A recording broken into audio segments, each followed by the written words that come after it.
Nous avons la chance d'avoir la visite du ministre d'État Benoît Sambou et président de la Commission nationale de dialogue des territoires. Vous savez, l'aménagement du territoire, en quelque sorte, c'est le dialogue des territoires. Parce que c'est dans le territoire où on a les agriculteurs, où on a les éleveurs, où on a les commerçants, les mécaniciens, l'ensemble des acteurs. Et tout se fait au niveau des territoires. Et le dialogue doit être en permanence, en fait. Maintenant, nous avons eu à faire beaucoup de travaux techniques, mais il y a un travail social pour parfaire notre travail. Et ce travail social-là, c'est le dialogue. Nous avons la chance d'avoir une institution qu'on attribue cela.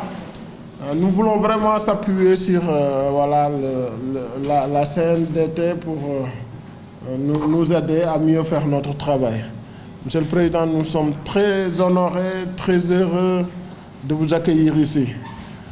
Nous allons vous présenter le plan national d'aménagement et de développement territorial du Sénégal, en commençant par le film institutionnel, ensuite les outils, après le PAVAR, le programme national d'appui à la valorisation des ressources. Cette visite se fasse à ce moment-là seulement.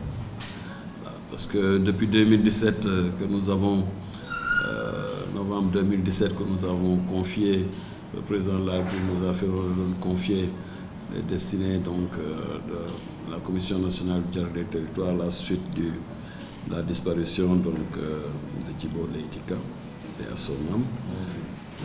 Nous travaillons beaucoup sur les éléments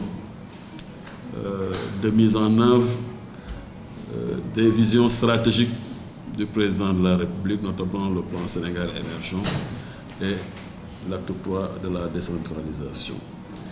Et nos missions étant surtout d'apporter les conseils nécessaires et les outils idoines pour des outils de coopération territoriale et de gouvernance territoriale, mais aussi de faire en sorte de faciliter la collaboration et les rapports entre les collectivités territoriales elles-mêmes et entre les collectivités territoriales et le gouvernement. Je disais que je regrettais qu'on soit venu maintenant seulement parce que tout ce que nous souhaitions en termes d'outils, on l'a retrouvé ici.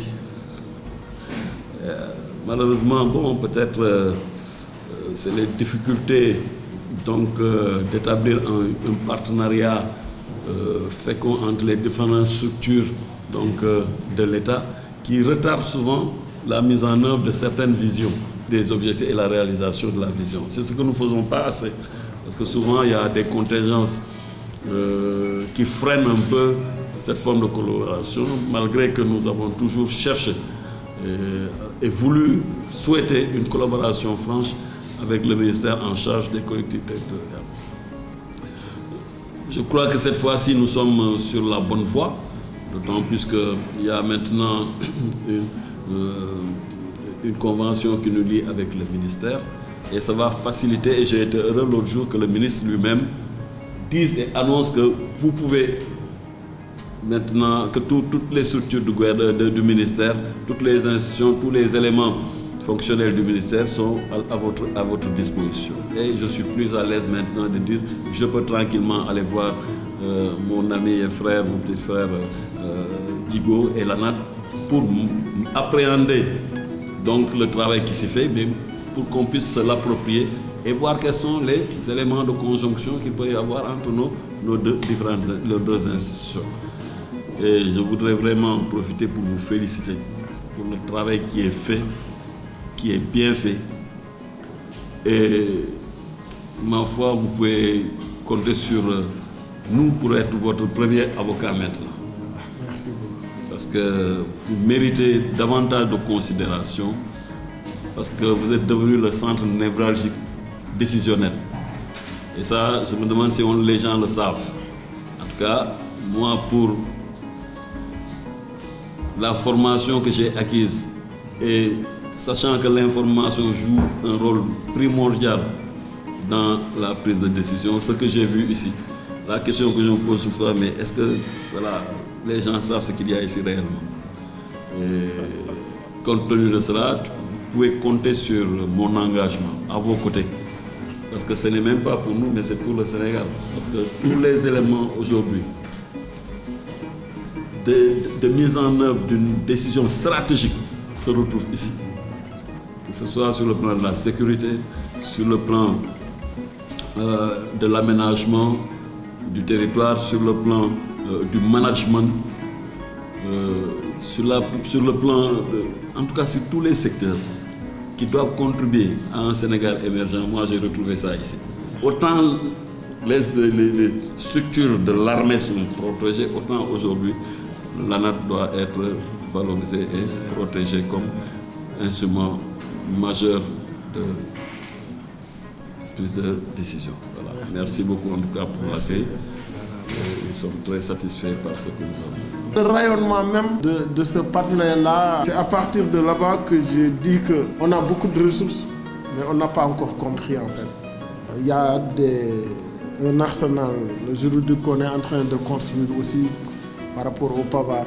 Ça aussi, il va falloir. Il y a des aspects qui sont très géostratégiques et qui relèvent de la haute stratégie. Ça aussi, voilà, on va compter énormément sur vous pour nous aider. Parce que pour faire de l'industrie, pour réussir ce que le président disait par rapport à l'agglutination des petits égoïsmes individuels pour faire le bonheur collectif, il faut ce qu'on appelle un réceptacle. Parce qu'aujourd'hui, quand on fait des produits, on les amène ailleurs.